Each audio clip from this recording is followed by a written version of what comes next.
बिस्मिल्लाहिर्रहमानिर्रहीम। तो दोस्तों, एक्सेल में ऑफिस वर्क किस तरीके से किया जाता है कि आपके पास कुछ रिपोर्ट को यहाँ मेंटेन करना होता है।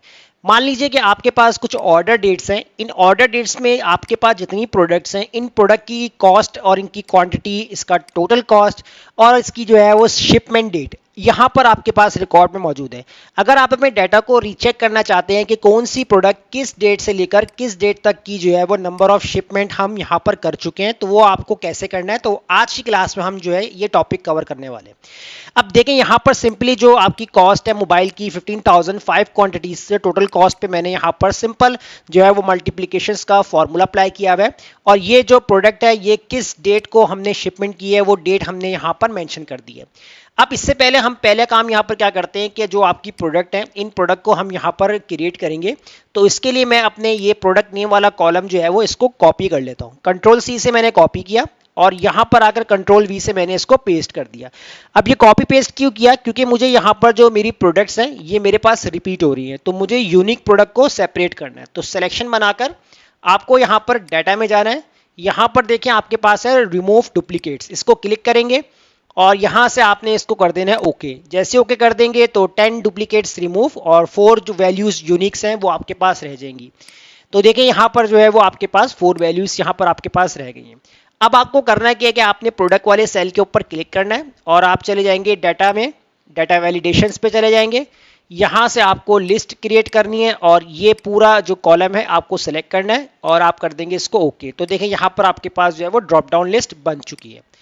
अब नेक्स्ट यहाँ पर आपको क्या काम करना है, सेम डेट आपको यहाँ पर सिलेक्ट करनी है। तो डेट के लिए भी आपको यहाँ पर डाटा वैलिडेशन का यूज़ करना है। तो मैनुअल भी काम कर सकते हैं, लिस्टिंग बना लेंगे तो इजी रहेगा आपके लिए। तो अगर आप लिस्टिंग में जाना चाहते हैं लिस्टिंग पे कर सकते हैं। तो यहाँ शिपमेंट डेट वाला कॉलम सेलेक्ट करेंगे, ओके कर देंगे। इसी तरह यहाँ पर आते हैं 2 और इसके अंदर भी आपको डाटा वैलिडेशन जाकर लिस्ट पे क्रिएट कर और शिपमेंट वाला कॉलम जो है वो आपको पूरा सेलेक्ट कर लेना है। अब इसके बाद यहाँ से आप इसको ओके कर देंगे। तो देखिए यहाँ पर आपके पास फ्रॉम टू आपके पास डेट है। अब जैसे आपने 5 फेब से सेलेक्ट किया और यहाँ पर आपने 8 फेब तक का रिकॉर्ड चेक करना है, ठीक है। अब कितनी यहाँ पर आपने इन दोनों डेट्स के बीच में कितनी नंबर ऑफ शिपमेंट आपने कर दी है, तो वो रिकॉर्ड आपको चेक करना है। तो इसके लिए आपको यहाँ पर इक्वल काउंट इफ्स का फॉर्मूला अप्लाई करना है जिसमें IFS आ रहा है। तो ये फॉर्मूला आपको यूज करना है। अब यहां पर सबसे पहले जो है वो आपसे पूछेगा क्राइटेरिया। तो क्राइटेरिया रेंज 1 के अंदर आपको आपके प्रोडक्ट नेम वाला कॉलम सेलेक्ट कर लेना है, कॉमा लगाएंगे यहां पर। अब यहां आपसे पूछेगा क्राइटेरिया 1। अब क्राइटेरिया 1 के अंदर आपने प्रोडक्ट नेम वाला सेल जो है वो इसको सेलेक्ट कर लेना है और फिर आप लगा देंगे यहां पर कॉमा। अब नेक्स्ट यहां पर आपसे पूछेगा क्राइटेरिया, यहां पर आपने जो है वो इस तरह, ठीक है। तो क्राइटेरिया 1 हो गया। अब आपसे पूछेगा यहाँ पर क्राइटेरिया रेंज 2। तो क्राइटेरिया रेंज 2 के अंदर आपको क्या काम करना है, जो आपकी शिपमेंट डेट वाला कॉलम है ना, इसको आपने जो है वो सेलेक्ट कर लेना है। उसके बाद आपको यहाँ पर कॉमा लगाना है। कॉमा लगाने के बाद आपको यहाँ पर डबल कोटेशंस ओपन करनी है और आपने यहाँ पर कंडीशन बनानी है, यानी क्राइटेरिया 2 के लिए। तो यहाँ पर आपने डबल कोटेशन ओपन किया, आपने कहा यहाँ पर ग्रेटर देन या इक्वल, यानी कि बड़ा हो या बराबर हो, किससे हो। तो पहले तो अभी हम यहाँ पर जो है वो कोटेशन क्लोज करते हैं और एंड का साइन सिंबल बनाएंगे। अब इसके साथ हम कौन सी वैल्यू को कंबाइन कर रहे हैं, तो हमारी जो फ्रॉम डेट है इसके साथ। अब ये कंडीशन यानी कि इस डेट से बड़ी और इस डेट के बराबर हो, ठीक है। तो ये कंडीशन आपकी बन जाएगी। उसके बाद आपको यहाँ पर कॉमा लगा देना है। अब इस तरह आपको क्राइटेरिया रेंज 3 की बात कर रहा है। तो क्राइटेरिया रेंज 3 के अंदर दोबारा से आपको शिपमेंट डेट वाला पूरा कॉलम आपको सेलेक्ट कर लेना है, फिर आपको यहाँ पर कॉमा लगाना है और यहाँ पर डबल कोटेशन ओपन करना है और अब की बार आपने यहाँ लगाएंगे लेस देन या इक्वल, ठीक है। इसके बाद आपने कोटेशन क्लोज कर देना है। अब किसके साथ, ये आपको यहाँ पर एंड का सिंबल दोबारा लगाना है और यहाँ 2 वाली डेट वाले ऑफ सेल को आपने सेलेक्ट कर लेना है, यानी कि आपकी जो डेट है आपकी इस डेट यानी फ्रॉम से बड़ी हो या बराबर हो और 2 से छोटी हो या बराबर हो, यानी कि फ्रॉम 2 से लेकर, यानी कि इस डेट से लेकर इस डेट तक का रिकॉर्ड आप देख रहे हैं।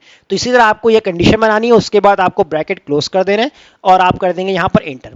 जैसे आप एंटर करेंगे तो देखिए 8 फेब यानी 5 फेब से लेकर 8 फेब तक आपकी नंबर ऑफ शिपमेंट कितनी हुई है, 1 हुई है। अगर यहाँ पर आप रिकॉर्ड को बढ़ा देते, जैसे आपने 18 तक कर दिया, अब 5 फरवरी से लेकर 18 फरवरी तक आपकी नंबर ऑफ शिपमेंट हुई है 4। अब ये किस प्रोडक्ट की बात हो रही है? मोबाइल की। अगर मैं यहां पर चेंज करता हूं लैपटॉप, तो देखिए लैपटॉप भी 4 बता रहा है। कंप्यूटर, कंप्यूटर की यहां पर आपको 3 बता रहा है। और अगर आप एलईडी पे जाते हैं, एलईडी भी 3 बता रहा है। अगर आप डेट चेंज कर देते हैं कि आपने कहा कि मुझे 10 से चेक करना है, 10 से 18 तक का रिकॉर्ड, तो देखिए 10 से 18 तक में जो है वो आपके पास एलईडी की नंबर ऑफ शिपमेंट कितनी हो चुकी है? 2 हो चुकी है। अब ये तो मेरे पास स्पेसिफिक डेट थी कि यानी 5 से लेकर 18 तक आपके पास पूरे पूरे महीने की डेट्स होंगी। तो आप पूरे मंथ का रिकॉर्ड चेक कर सकते हैं कि पहले वीक में हमारे पास कितनी नंबर ऑफ शिपमेंट हो रही है, दूसरे वीक में कितनी नंबर ऑफ शिपमेंट हो रही है। तो इस तरह आप मंथ वाइज जो है या वीक वाइज आपको डाटा चेक करना, तो वो आप इजीली चेक कर सकते हैं। तो उम्मीद करता हूं आपको ये टॉपिक समझ आ गया होगा। तब तक इस टॉपिक की प्रैक्टिस कीजिए। मुझे इजाजत दीजिए। अल्लाह हाफिज।